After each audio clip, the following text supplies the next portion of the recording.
তুমি যখন বলো আমাকে কেন নামাজ পড়তে হবে, আমার নামাজ আল্লাহর কেন এত দরকার, তোমার কোনো কিছুরই আল্লাহর প্রয়োজন নেই। এই নামাজ কোনোভাবেই তার উপকারে নয়। আল্লাহ এমনকি বলছেন যখন কোনো কিছুই থাকবে না, চলো কোরআন থেকে একটা উদাহরণ দেই। যখন এই মহাবিশ্বে কিছুই থাকবে না, চলো কয়েক সেকেন্ডের জন্য আল্লাহর গৌরব নিয়ে কথা বলি। সম্প্রতি বিশ্বকাপ চলার সময় আমি কাতারে ছিলাম। যেই টিম জয়লাভ করে, আর্জেন্টিনা জয়লাভ করে, তাদের জন্য এটা ছিল একটা দারুণ গৌরবময় মুহূর্ত। সবাই তাদেরকে নিয়ে আনন্দ উৎসবে মুখর। কল্পনা করো, খেলোয়াড়টাকে নিয়ে উৎসব চলছে, কিন্তু কোনো দর্শক নেই, কোনো ক্যামেরা নেই, কোনো স্টেডিয়াম নেই, কিচ্ছু নেই। একটা লোক একা একা একটি দ্বীপে বাস করে, সে ফুটবলটাতে লাথি দিয়ে একটা গোল করে ফেলল আর বলে উঠল, ইয়ে, আমি সেরা। কিন্তু কেউ তো সেখানে নেই। এমন ঘটনার কথা শুনলে মনে করবে লোকটি পাগল হয়ে গেছে, তাই না? গৌরব পেতে হলে গৌরব করার মতো একদল দর্শক থাকতে হবে। স্বীকৃতি পেতে হলে একদল মানুষ আশেপাশে থাকতে হবে যারা স্বীকৃতি দিবে। প্রশংসা পেতে হলে, কদর পেতে হলে নিজে নিজে তো আর প্রশংসা পেতে পারো না। এমন কেউ থাকতে হবে যে তোমার জন্য এই প্রশংসাটা করবে। কিন্তু আল্লাহ বলেন, কুল্লু মান আলাইহা ফান ওয়া ইয়াবকা ওয়াজহু রাব্বিকা যুল জালালি ওয়াল ইকরাম। তিনি বলেন সব কিছুই ধ্বংস হয়ে যাবে এই ধরাপৃষ্ঠের, তথাপি তোমার রবের চেহারা থেকে যাবে। আল্লাহই একমাত্র সত্তা, যিনি তখনও মহিয়ান এবং গরিয়ান। এমনকি যখন তার প্রশংসা এবং গৌরব বর্ণনা করার কেউ থাকবে না, অন্য যে কারো ক্ষেত্রে কাউকে না কাউকে এটা করে দিতে হয়। তাই আল্লাহর প্রয়োজন নেই আমার নামাজের। আমার হালাল মুরগি খাওয়া আল্লাহর প্রয়োজন নেই। আমার মন্দ বলা থেকে বিরত থাকাও আল্লাহর প্রয়োজন নেই। তাই নিজের মাথা থেকে এই চিন্তা দূর করে দাও যে নামাজ পড়ার মাধ্যমে তুমি কোনোভাবে অন্য কারো উপকার করছো। আল্লাহ এমনকি বলছেন, ইয়ামুন্নুনা আলাইকা আন আসলামু, তারা মনে করে তারা ইসলাম গ্রহণ করে তোমাকে ধন্য করেছে। লা তামুন্নু আলাইয়া ইসলামাকুম, আমাকে বলতে এসো না যে তোমার ইসলামের মাধ্যমে তুমি কোনোভাবে আমার উপকার করেছো। বালিল্লাহু ইয়ামুন্নু আলাইকুম, বরং আল্লাহই তোমাদের প্রতি অনুগ্রহ করেছেন। এখন পরবর্তী বিষয়, আচ্ছা কেউ একজন নামাজ পড়ে না কেন? আমি তোমার সম্পর্কে বলছি না, আমার প্রিয় ছেলে বা প্রিয় মেয়ে। শুধু প্রশ্নটি নিয়ে চিন্তা করো যে মানুষ কেন নামাজ পড়ে না। এর অনেকগুলো উত্তর থাকতে পারে, আর এই প্রশ্নের উত্তর আল্লাহর কাছেও আছে। উত্তরটা খুবই ভয়ঙ্কর। এই উত্তরটি আমি খুতবার শুরুতে পড়েছি। তিনি বলেন, ফালা সাদ্দাকা ওয়ালা সাল্লা ওয়ালাকিন কাযযাবা ওয়া তাওয়াল্লা, সে আসলে সত্য গ্রহণ করেনি এবং সে নামাজও পড়েনি। তিনি কাফির সম্পর্কে বলছিলেন। তিনি দুইটা জিনিস বলেছেন, এই লোকটি সত্য গ্রহণ করেনি এবং নামাজও পড়েনি। কথাটা ভাবনার উদ্রেক করে। যদি বলা হয় সে সত্য গ্রহণ করেনি, আমার আশা হলো তিনি বলবেন লা সাদ্দাকা ওয়ালা আমানা, কিন্তু তিনি বলছেন লা সাল্লা। এর মানে হলো আল্লাহর সত্য গ্রহণ করার ব্যাপারে তোমার অন্তরে কিছু একটা মিসিং আছে। না না না, বাচ্চাটা বলে আমি আল্লাহকে বিশ্বাস করি, আমি মুসলিম। হ্যাঁ, তুমি এখানে মুসলিম, তোমার মাথায়।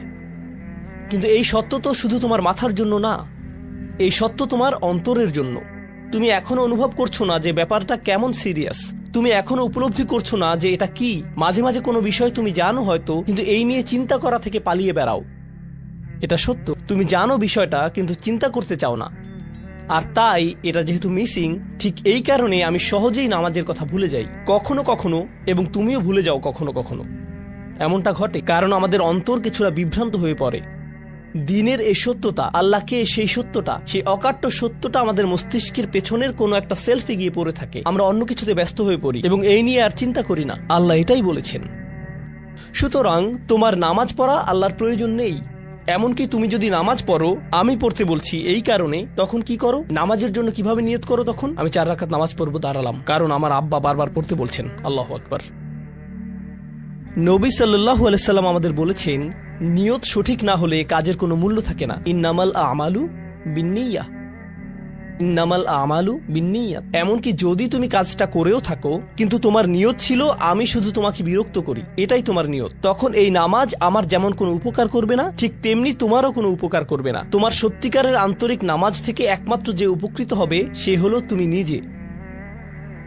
এখন এটাই সেই প্রশ্নের উত্তর যে কেন একজন মানুষ নামাজ পড়ে না। আরো 2টা কথা তোমার সম্পর্কে বলতে চাই। তার মাঝে একটা হলো নামাজ পড়ার উদ্দেশ্য কি, কোন কারণে পড়ব? কারণ তুমি হয়তো ভাবছো নামাজ পড়ার উদ্দেশ্য হলো তুমি যেন জাহান্নামে না জ্বলো। নামাজ পড়ার উদ্দেশ্য হলো তুমি যদি নামাজ না পড়ো আল্লাহ তোমাকে ঘৃণা করবেন। নামাজ পড়ার উদ্দেশ্য হলো তুমি যদি নামাজ না পড়ো তুমি শাস্তি পাবে, অথবা তুমি আর মুসলিমই থাকবে না, ফেরেশতারা তোমাকে অভিশাপ দিবে। সমস্ত নেতিবাচক বিষয়। আল্লাহ ওই সমস্ত উদ্দেশ্যের কথা উল্লেখ করেননি। নেতিবাচক কিছু থেকে মুক্তি পাওয়া নামাজের মূল উদ্দেশ্য নয়। নামাজের মূল উদ্দেশ্য হলো ইতিবাচক কিছুর দিকে ছুটে চলা। এটাই নামাজের উদ্দেশ্য। এমন দুই ছাত্রের মধ্যে পার্থক্য যেন একজন লেখাপড়া করে যেন সে ফেল না করে, আর অন্যজন লেখাপড়া করে কারণ সে ওই সাবজেক্টটা পড়তে ভালোবাসে। একজন ছাত্র পড়ালেখা করছে পজিটিভ কিছুর জন্য, আর অন্যজন পড়ালেখা করছে কারণ সে এমন কিছু থেকে বাঁচতে চাচ্ছে যা নেগেটিভ। একজন কর্মচারী তার চাকরিটাকে দারুণ ভালোবাসে, আর অন্য একজন কর্মচারী শুধু চায় সে যেন চাকরিটা না হারায়। তারা একই চাকরি করছে, একেবারে অভিন্ন চাকরি, কিন্তু একজন চাকরিটা করতে পেরে কি যে খুশি, কত যে আনন্দ তার, আর অন্যজন খুবই হতাশ, সবসময় মনমরা ভাব। কেন? কারণ তাদের একজন এটা করছে ক্ষতিকর কিছু থেকে মুক্তি পাওয়ার জন্য, আর অপরজন এটা করছে উপকারী কিছুর দিকে ছুটে চলার জন্য। আল্লাহ কোরআনে যখন আমাকে নামাজ সম্পর্কে বলেছেন যে কেন আমাদের নামাজ পড়া দরকার, তিনি মুসা আলাইহিস সালামকে এই উত্তরটা বলে দিয়েছেন। যখন তিনি তার সাথে সাক্ষাৎ করেছিলেন তিনি বলেছেন, আকিমিস সলাতা লিযিকরি, আর আমাকে স্মরণ করার উদ্দেশ্যে নামাজ কায়েম করো। তোমার নামাজ ঠিক রাখো যেন তুমি তোমার রবকে স্মরণ করতে পারো। আমি তোমাকে ইতিমধ্যে বলেছি যে তোমার আমার সম্পর্কটা খুবই সীমিত, কিন্তু তোমার সাথে আল্লাহর সম্পর্কটা অনেক আগে থেকে শুরু হয়েছিল, আর তার সাথে তোমার এই সম্পর্কটা অনন্তকাল ধরে বলবৎ থাকবে। তাই সেই সম্পর্কটির কথা স্মরণে আনা আবশ্যক, কারণ ভালো যত কিছু তোমার কাছে আসে তা আসে ওই সম্পর্কটা থেকেই।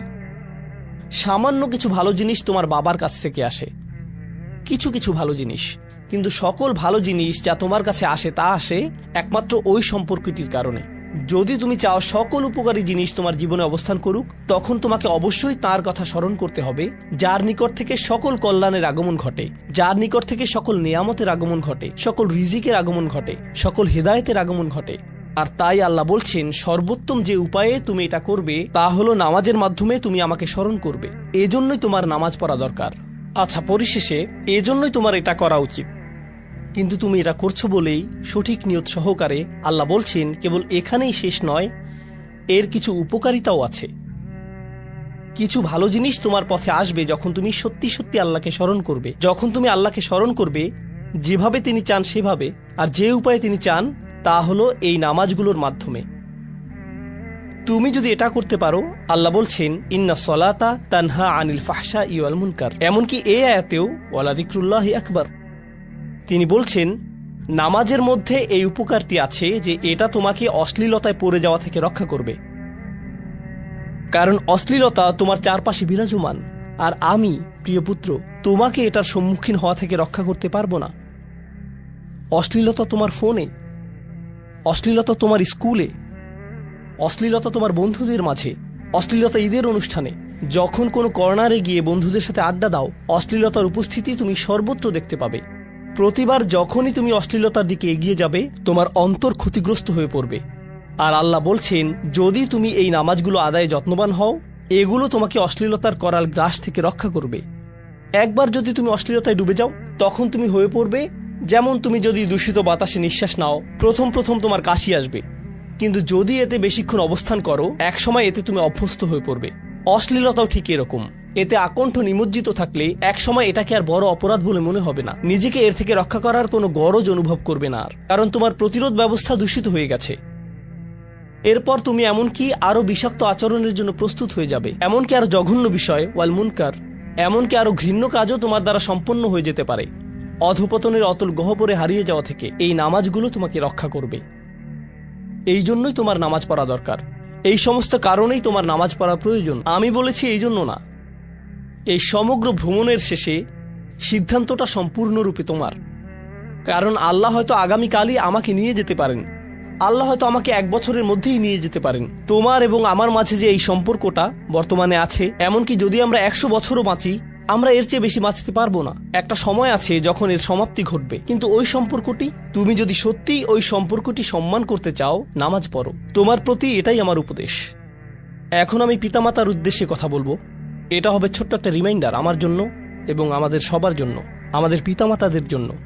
সন্তানাদি আল্লাহ প্রদত্ত একটা নিয়ামত। তাদেরকে এজন্য দেওয়া হয়নি যেন আমরা তাদের নিয়ন্ত্রণ করতে পারি। যত বেশি আমরা তাদেরকে নিয়ন্ত্রণ করতে চাইব, তত বেশি হতাশ হব সকল অবস্থাতেই। আমি দেখেছি এমনটা, বিশেষ করে যে পরিবারগুলো তাদের সন্তানদের দিনের সুরক্ষা করতে চায়, তারা যত বেশি সন্তানদের উপর জোর করে দিন চাপিয়ে দিতে চায়, তত বেশি ওই ছেলেমেয়েগুলো অদ্ভুত সব উপায়ে বিদ্রোহ প্রকাশ করে। কারণ যে বিষয়টা আল্লাহ চান আপনি তাদেরকে প্রদান করুন, আপনার ছেলে মেয়েদের কাছে আপনার যে সুযোগ আছে সেটা তাদেরকে আপনার আদেশ নিষেধ মানতে বাধ্য করার জন্য নয়। সুযোগটা এই জন্য দেয়া হয়েছে যেন আপনি তাদেরকে এমন সব বিষয়ে চিন্তা করাতে পারেন যা শুধু আপনার পক্ষেই চিন্তা করানো সম্ভব। তাদেরকে এমন সব বিষয়ে পছন্দ করাতে পারেন যা শুধু আপনার পক্ষেই পছন্দ করানো সম্ভব। আপনার বাচ্চাটা বাস্কেটবল পছন্দ করে কারণ সে আপনাকে বাস্কেটবল খেলতে দেখেছে। সে প্লে স্টেশন পছন্দ করে কারণ সে তার বাবাকে প্লে স্টেশনে খেলতে দেখেছে। এভাবে আপনি বাচ্চাটার অন্তরে কোনো কিছুর জন্য ভালোবাসা তৈরি করে দিতে পারেন, কারণ আপনি যেরকম, আপনার পক্ষে এটা করা সম্ভব। আর যখন বাচ্চাদেরকে বলতে থাকেন তোমার হোমওয়ার্ক করো, তোমার হোমওয়ার্ক করো, আপনার সন্তানের বয়স যখন 40 হবে সে তখন বলবে না আমি হোমওয়ার্ক ভালোবাসি, কিন্তু 40 বছর বয়সেও সে বলবে আমি বাস্কেটবল ভালোবাসি, আমার বাবা সবসময় বাস্কেটবল খেলতেন। আপনি যা ভালোবাসেন তা ট্রান্সফার হয়ে তার কাছে চলে যায়, আর যা করতে বলেন তা প্রত্যাখ্যাত হয়ে যায়। এমনটি আপনার ক্ষেত্রেও ঘটেছিল। আপনার ছেলে মেয়েদের কথা ভুলে যান, আপনার নিজের বাস্তবতাও এটাই। আপনার বাবার কিছু কিছু জিনিস যে আপনি এখনো পছন্দ করেন তা ভালোবাসার মাধ্যমে আপনার নিকট ট্রান্সফার হয়েছিল, আর আপনার বাবার ওই ব্যাপারগুলো আপনি অপছন্দ করতেন যা তিনি জোর করে আপনাকে গেলাতে চেয়েছিলেন। এখানে উপবিষ্ট প্রত্যেকের বাস্তবতা এটাই, শুধু সেগুলোই গ্রহণ করেছি যেগুলো ভালোবাসার মাধ্যমে হস্তান্তরিত হয়েছিল। ঠিক এই ইশারাটাই আমাদের পিতামাতাদেরকে দেয়া হয়েছে সূরাতুল ইসরার এই আয়াতে, রব্বির হামহুমা কামা রব্বায়ানি সগীরা। রব্বায়ানি মানে যখন তারবিয়া ব্যবহার করা হয় একটি চারাগাছ বড় করার জন্য, আপনাকে চারাগাছটির যত্ন নিতে হবে, এর সযত্নে প্রতিপালন করতে হবে। গাছটির প্রতি চিৎকার চেঁচামেচি করলে তো হবে না, তাড়াতাড়ি বড় হও, তাড়াতাড়ি লম্বা হও। আপনার একে সময় প্রদান করতে হবে। অনেক সময় পোকামাকড় এসে এর পাতাগুলো খেয়ে ফেলতে চাইবে, আপনাকে তখন পোকামাকড় সরিয়ে দিতে হবে। কখনো কখনো একটু কঠোর আচরণ করতে হবে, শুধু অতটুকুই যেন পোকামাকড়গুলো দূর হয়ে যায়। এরপর আবারও এতে পানি দিতে হবে। আমাদের বাচ্চাদের সাথে আমাদের উদাহরণটা ঠিক এমনই। ঠিক এ কারণেই আমরা আমাদের মাতা পিতার জন্য এই দোয়াটা করি। আমি দোয়া করছি আল্লাহ যেন আমাদের সন্তানদেরকে হিদায়াত দান করেন, যা শুধু তার পক্ষেই দেয়া সম্ভব। দোয়া করছি আল্লাহ তাদের অন্তরে ইস্তিকামা প্রদান করুন, যেন তারা তাদের জীবনে সঠিক সিদ্ধান্ত নিতে পারে। আরও দোয়া করছি আল্লাহ তাদেরকে ইব্রাহিম আলাইহিস সালামের দোয়ার মতো করুন, যা তিনি আমাদের সবার জন্য করেছিলেন, রব্বি জাআলনি মুকিমাস সলাতি ওয়া মিন যুররিয়াতি। হে আমার রব, আমাকে সালাত কায়েমকারী বানান এবং আমার বংশধরদের মধ্য থেকেও। আল্লাহ তাআলা এখানে উপস্থিত পিতামাতাদেরকে, আমাকে সহ সবাইকে এমন দৃষ্টান্তে পরিণত করুন যে আল্লাহকে ভালোবাসে এবং যে নামাজকে ভালোবাসে, যেন আমাদের ছেলেমেয়েরা নামাজের প্রেমে পড়ে যায় আমরা যেভাবে নামাজকে ভালোবাসি তা দেখে। বারাকাল্লাহু লি ওয়া লাকুম ফিল কুরআনিল হাকিম ওয়া নাফা'নি ওয়া ইয়্যাকুম বিল আয়াতি